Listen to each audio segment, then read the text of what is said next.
तो आज देखने वाले हैं हम human body blood circulatory system, यानी हमारे बॉडी में ब्लड कैसे सर्कुलेट होता है, कैसे जाता है पूरे बॉडी के शरीर में, हर एक पार्ट में ब्लड कैसे पहुंचता है। ये जो हार्ट है ना, ये हार्ट जब पंप करता है पूरे शरीर में ब्लड भेजता है तो किस किस थ्रू जाता है, किसके थ्रू जाता है और कौन कौन से आर्टरी और उसके नाम हम इस वीडियो में जानने वाले हैं। ठीक है, तो देखिए ये हमारा हार्ट हुआ कुछ इस तरह से, और जो ये रेड कलर के आपको जहाँ जहाँ दिख रहा है ना, ये आर्टरी हैं, और जो ये ब्लू कलर के दिख रहे हैं ना, ये वेन है। ठीक है, कुछ इस तरह से। चलिए आपको हम नीचे की तरफ दिखाते हैं। अगर आप एक्सरे और सीटी या एमआरआई टेक्नीशियन हैं या कोई भी फील्ड में हैं, जैसे में मेडिकल से रिलेटेड आपको जानकारी चाहिए, तो इस वीडियो को पूरा देखें और इस चैनल को सब्सक्राइब भी करें। ठीक है, आपको देखिए ब्लड सर्कुलेशन सिस्टम बताते हैं कुछ इस तरह से। ये मेरा हुआ हार्ट। हार्ट में 4 चैम्बर होते हैं, जैसे ये right atrium, right ventricle, left atrium, left ventricle. ठीक है, तो ये जो देखिए पूरे शरीर से जो ब्लड आता है ये इकट्ठा होकर राइट एट्रियम में आता है। ठीक है, राइट एट्रियम से होकर राइट वेंट्रिकल में, राइट वेंट्रिकल से होते हुए ये पल्मोनरी आर्टरी के जरिए ये जाएगा, पल्मोनरी आर्टरी के जरिए जाएगा लंग्स में, कुछ इस तरह से। अभी जो ब्लड मेरे पास है वो क्या है, डीऑक्सीजनेटेड ब्लड, यानी ब्लड में ऑक्सीजन नहीं है। यहाँ से पूरे बॉडी में आया राइट एट्रियम, राइट एट्रियम से राइट वेंट्रिकल, और यहाँ राइट वेंट्रिकल से किसके थ्रू गया ये लंग्स में, पल्मोनरी आर्टरी के जरिए। ठीक है, ये लंग्स में गया कुछ इस तरह से, दोनों लंग्स में जाते हैं। ठीक है, पल्मोनरी आर्टरी के जरिए।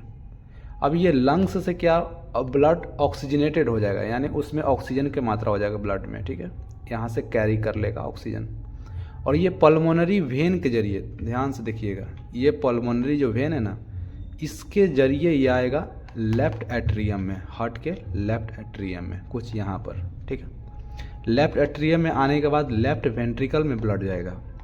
ये जो ब्लड है ना, इसमें ऑक्सीजन की मात्रा है, यानी ऑक्सीजनेटेड ब्लड है ये।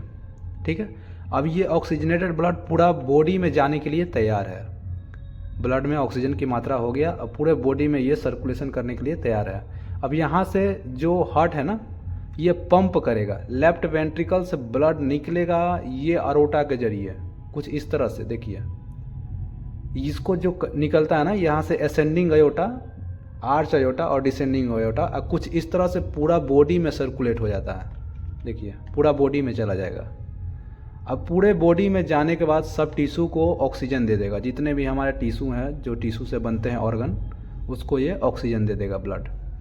और ये ब्लड ऑक्सीजन दे दिया तो उसके पास ऑक्सीजन ख़त्म हो जाएगा, तो वो फिर डीऑक्सीजनेटेड हो गया, तो वो कैपिलरीज के जरिए, कैपिलरीज के जरिए वो कहाँ चला जाएगा, फिर वेन में, और वेन में पूरे बॉडी से वेन के जरिए इकट्ठा होकर फिर आ जाएगा राइट एट्रियम, राइट से वेंट्रिकल। ये फिर वैसे ही सर्कुलेशन, ये सर्कुलेटर सिस्टम होता है।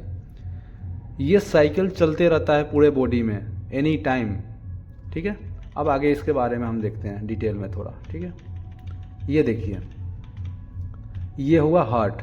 ठीक है, हार्ट से ये जो बोले थे ना, जो लेफ्ट होता है कुछ इस तरह से, जिसमें ये ऑक्सीजनेटेड ब्लड होता है। ठीक है, तो ये देखिए ये असेंडिंग अयोटा, ये आर्च अयोटा, ये डिसेंडिंग, नीचे की तरफ देखिए कुछ इस तरह से, इसमें आपको दिख रहा होगा।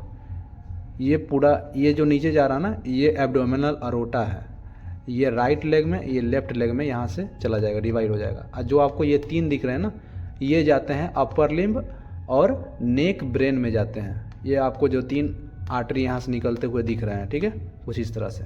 अब देखिए आपको नीचे में डिटेल में बता रहे हैं हम, जैसे देखिए यहाँ से ये निकल रहे थे, ये कहाँ का भाग है, यहाँ का भाग था। ये जो हार्ट से जो निकलता है ना, कुछ इस तरह से, जो ऑक्सीजनेटेड ब्लड पूरा बॉडी में ले जाएगा ना, जिसको आर्टरी बोलते हैं, उसका हम ये डायग्राम यहाँ पर दिखा रहे हैं जूम कर कर। ठीक है, देखिए ये असेंडिंग अयोटा और ये आर्च अयोटा जो मुड़ रहा है ना कुछ इस तरह से, तो ये आर्च अयोटा, ये नीचे की तरफ जा रहे हो डिसेंडिंग अयोटा। ठीक है, और देखिए सबसे पहले यहाँ से एक आर्टरी निकलती है जिसको कहते हैं कोरोनरी आर्टरी। ठीक है, कोरोनरी आर्टरी जो होता है ना, ये हार्ट को ब्लड सप्लाई देता है, हार्ट को ही ब्लड सप्लाई देता है। जो हार्ट जो पंप कर रहा है उसको भी तो ब्लड की ज़रूरत होती है ना, तो वो हार्ट को ही ये सप्लाई करता है ब्लड। ठीक है, ये आर्टरी। कोरोनरी आर्टरी, ठीक है। अब देखिए इसके ऊपर जो होता है ना कुछ इस तरह से, ये आर्च ऑफ आयोटा जो मुड़ा हुआ भाग है ना वो आर्च ऑफ आयोटा कहलाता है। जो नीचे वाला भाग है ना ये डिसेंडिंग आयोटा, ठीक है। अब देखिए यहाँ से 3 आर्टरी निकलते हैं कुछ इस तरह से। आर्टरी ब्रेकियोसेफेलिक आर्टरी, यहाँ से यहाँ के ब्रेकियोसेफेलिक आर्टरी कहते हैं। यहाँ से 2 डिवाइड हो रहे हैं, एक राइट सबक्लेवियन आर्टरी और एक कॉमन कोरोटेड आर्टरी, ठीक है। ये सबक्लेवियन आर्टरी जो होता है ना ये राइट साइड भी निकलते हैं, ये लेफ्ट साइड भी निकलते हैं। ये दोनों जाते हैं क्या अपर लिम्ब में जाते हैं। ये अपर लिम्ब में जो हाथ होते हैं ना ये अपर लिम्ब में जाते हैं, ठीक है। और ये 2 आर्टरी जो दिखे आपको, ये राइट कॉमन कोरोटेड आर्टरी और ये लेफ्ट कॉमन कोरोटेड आर्टरी जो सीधा ब्रेन और नेक में जाते हैं, नेक ब्रेन में, ठीक है। आपको ये डिटेल में आगे बता रहे हैं। जैसे देखिए ये मेरा आर्च ऑफ आयोटा हुआ और यहाँ से ये आर्टरी निकले, ठीक है। आपको हम करोटेड आर्टरी दिखा रहे हैं, मतलब ये जो ब्रेन नेक में जाता है ना हम आपको वो दिखा रहे हैं। देखिए कुछ इस तरह से यहाँ से एक ऊपर गया, इधर से एक ऊपर गया, और ये देखिए यहाँ से जाने के बाद ये 2 भागों में बढ़ जाते हैं। जो ये कॉमन करोटेड आर्टरी था जो ब्रेन नेक में जाता है तो यहाँ से 2 भागों में बट गया, एक एक्सटर्नल एक इंटरनल। जो बाहर की तरफ जाता है ना वो एक्सटर्नल होता है और जो ब्रेन में जाता है ना वो इंटरनल होता है, ठीक है। तो देखिए कुछ इस तरह से ये जो एक्सटर्नल हो जाता है ना वो फेस की तरफ जाता है, ये जो एक्सटर्नल निकल रहा है वो फेस की तरफ जाता है, और जो ये इंटरनल है ना वो ब्रेन के अंदर जाता है, ठीक है। आपको ये समझ में आ गया। आगे बढ़ते हैं। देखिए और जो होते हैं ना ये तो ब्रेन में चले गए कोरोटेड आर्टरी। अब ये देखिए साथ में एक यहाँ से सबक्लेवियन से, राइट सबक्लेवियन और लेफ्ट सबक्लेवियन से एक आर्टरी निकलती है, दोनों से, राइट से भी और लेफ्ट से भी। अब देखिए ये आर्टरी ये वर्टिब्रा के अंदर होते हुए कहाँ जाती है, ब्रेन में जाती है। तो ये इंटरनल वर्टिब्रल या इसको कहते हैं वर्टिब्रल आर्टरी बोलते हैं, ठीक है। Vertebral artery, right vertebral and left vertebral artery, ये कहाँ जाएंगी, ब्रेन में जाएंगी। देखिए कुछ इस तरह से वर्टिब्रा के अंदर जाता है, देखिए कुछ इस तरह से, ठीक है। और ये देखिए ये वर्टिब्रल आर्टरी दोनों गए और जाकर जुड़ के क्या बनाते हैं, बेसिलर आर्टरी, कुछ इस तरह से बेसिलर आर्टरी बनाते हैं, ठीक है। वर्टिब्रल आर्टरी जुड़ जाता है आगे जाके।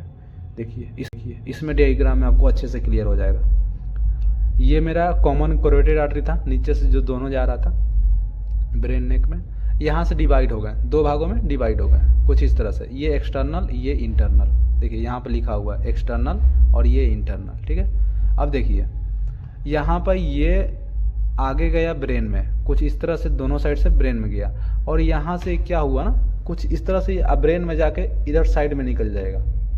तो इसको कहते हैं मिडल सेरेब्रल आर्टरी। यहाँ पर ध्यान से समझिएगा, मिडल सेरेब्रल आर्टरी, ये इंटरनल कैरोटिड आर्टरी गया और वही गया ब्रेन में और ये मिडल सेरेब्रल आर्टरी बनाया, ठीक है। और देखिए और ये है एंटेरियर सेरेब्रल आर्टरी, जो 2 आर्टरी ऊपर से देख रहे हैं ना ये एंटेरियर सेरेब्रल आर्टरी, जो साइड में निकल रहे हैं मिडल सेरेब्रल आर्टरी। और देखिए और नीचे देखिए पोस्टीरियर सेरेब्रल आर्टरी होता है, जो कि ये vertebral artery, right and left, ये वाला वर्टिब्रल जो अभी दिखाए थे ना इसमें ये वर्टिब्रल दोनों है जो वो ऊपर जाके ये जुड़ जाते हैं, इसको कहते हैं बेसिलर आर्टरी। बेसिलर आर्टरी देखिए ये वर्टिब्रल आर्टरी और ये जुड़ गया तो बेसिलर आर्टरी बनाया, बेसिलर आर्टरी, ठीक है। बेसिलर आर्टरी जाता है और डिवाइड हो जाता है 2 भागों में कुछ इस तरह से। ये डिवाइड होते हैं ना तो इसी को कहते हैं पोस्टीरियर सेरेब्रल आर्टरी। अब यहाँ पर ध्यान से समझिएगा, तीनों का क्लियर हो गया। यहाँ पर ये एंटेरियर साइड है तो एंटेरियर सेरेब्रल आर्टरी, ये मिडिल में है तो मिडल सेरेब्रल आर्टरी, और ये पोस्टीरियर साइड है पीछे की तरफ है तो पोस्टीरियर सेरेब्रल आर्टरी। यहाँ पर कन्फ्यूजन नहीं होना है, ये आगे की तरफ है, ये मिड का भाग है, ये पीछे का भाग है, ठीक है। ये जो आपको दिख रहा है ना ये गोला, ये सर्किल ऑफ विलिस कहलाता है, सर्किल ऑफ विलिस, ठीक है। अब देखिए यहाँ पर एंटेरियर कम्युनिकेटिंग आर्टरी आपको दिख रहा होगा कुछ इस तरह से, जो राइट सेरेब्रल आर्टरी और मिडल सेरेब्रल आर्टरी को जोड़ रहा है, तो ये एंटेरियर कम्युनिकेटिंग आर्टरी होता है, ठीक है। यानी कम्युनिकेट कर रहा है, एक दूसरे को जोड़ रहा है वो, ठीक है, राइट और लेफ्ट सेरेब्रल आर्टरी को, एंटेरियर सेरेब्रल आर्टरी को, ठीक है। अब यहाँ देखिए एक कम्युनिकेटिंग यहाँ होता है जो कि ये मिडल सेरेब्रल आर्टरी को और पोस्टीरियर सेरेब्रल आर्टरी को दोनों को जोड़ता है ना, उसको कहते हैं posterior communicating artery, posterior communicating artery, जिसको कहते हैं पिककॉम, शॉर्टकट में क्या कहते हैं, पिककॉम। और इसको कहते हैं एकॉम, एंटीरियर सेरेब्रल आर्टरी को एकॉम शॉर्टकट में बोलते हैं। तो यहाँ तक आप समझ में आ गया होगा। अब आगे देखते हैं आप। अब देखिए मेन आप समझ जाते हैं ब्रेन और नेक एनजीओ। ब्रेन नेक जब एनजीओ करने जाइएगा तो आर्टरी का नाम आपको याद होना चाहिए। तो कुछ इस तरह से आप याद कर सकते हैं ये पूरे वीडियो को देखकर। देखिए ये ओरिजिनल में सीटी स्कैन में कुछ इस तरह से ब्रेन नेक एनजीओ बनाया जाता है, कुछ इस तरह से, सेम इस तरह से। और ये इसका जनरल अनाटमी हुआ, जो कि आपको इसको आने से पहले जनरल अनाटमी पढ़ना ही पड़ेगा, ठीक है। कुछ इस तरह से देखिए, ये देखिए आर्च ऑफ अयोर्टा, यहाँ से ये निकला ब्रेकियोसेफेलिक आर्टरी, ब्रेकियोसेफेलिक आर्टरी से निकला ये राइट कॉमन कैरोटिड आर्टरी, एक निकल गया राइट सबक्लेवियन आर्टरी, ठीक है। ये लेफ्ट सबक्लेवियन आर्टरी, ठीक है। और यहाँ से क्या निकला, दोनों सबक्लेवियन से निकलता है वर्टिब्रल आर्टरी। अब वर्टिब्रल आर्टरी जुड़ के क्या बनाता है, बेसिलर आर्टरी, ठीक है। बेसिलर आर्टरी जाकर डिवाइड हो जाती है दो भागों में, जिसको कहते हैं पोस्टीरियर सेरेब्रल आर्टरी, ठीक है। अब इसमें देखिए कैरोटिड आर्टरी, ये राइट कैरोटिड आर्टरी यहाँ से निकलता है और लेफ्ट डायरेक्ट निकलता है आर्च से। जो लेफ्ट कैरोटिड आर्टरी होता है ना, वो डायरेक्ट आर्च से निकलता है और ये जाकर डिवाइड दो भागों में होता है, एक एक्सटर्नल और एक इंटरनल, ठीक है। इंटरनल कहाँ जाएगा, ब्रेन में, और एक्सटर्नल कहाँ जाता है, फेस की तरफ जाता है, ठीक है। और देखिए इंटरनल जो गया और जाके ये घूम गया कुछ इस तरह से, ये जो घुमा ना इस तरह से साइड में, ये मिडल सेरेब्रल आर्टरी बनाता है। और ये एंटीरियर सेरेब्रल आर्टरी जो कि एंटीरियर साइड से आ रहा है, ठीक है, इस तरह से जुड़ रहा है मिडल सेरेब्रल आर्टरी में। तो ये एंटीरियर सेरेब्रल आर्टरी, ये मिडल सेरेब्रल आर्टरी और ये पोस्टीरियर सेरेब्रल आर्टरी। अब देखिए इस दोनों को जोड़ने वाला को एंटीरियर कम्युनिकेटिंग आर्टरी बोलते हैं। इस दोनों को जोड़ने वालों को क्या बोलते हैं, anterior communicating artery. Anterior cerebral artery को जोड़ने वाले को एंटीरियर कम्युनिकेटिंग आर्टरी बोलते हैं। और मिडिल सेरेब्रल आर्टरी और पोस्टीरियर सेरेब्रल आर्टरी को जोड़ने के लिए पिकोम, जिसको ये क्या कहते हैं, पोस्टीरियर कम्युनिकेटिंग आर्टरी, ठीक है। इसी को सर्किलो विलिस बोलते हैं। कुछ इस तरह से सीटी स्कैन में दिखते हैं, देख लीजिए, ठीक है। तो आज के लिए इतना ही था, ठीक है। मिलते हैं कि नेक्स्ट वीडियो में।